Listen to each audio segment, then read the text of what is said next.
Hey guys, today I'm going to tell you how to buy more storage on iPhone. If you're using an iPhone and you want to buy more storage on your iPhone, so let's see how can you do that.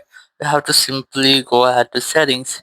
In settings, tap on your Apple account, and here you have to select iCloud.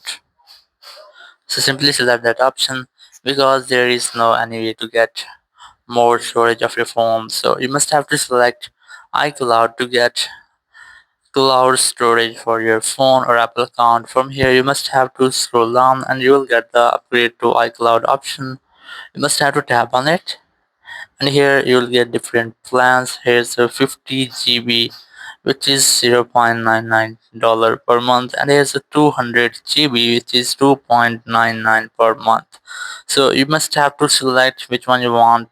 If you want to get 50 GB, so you must have to select the first option, or if you want to get 200 GB, so you have to select the second option. Once you have selected, simply tap on the upgrade to iCloud Plus option, and you will get the more storage on your iPhone. So in this way you can easily buy more storage on your iPhone. Thank you very much for watching the video. Until next video, bye bye.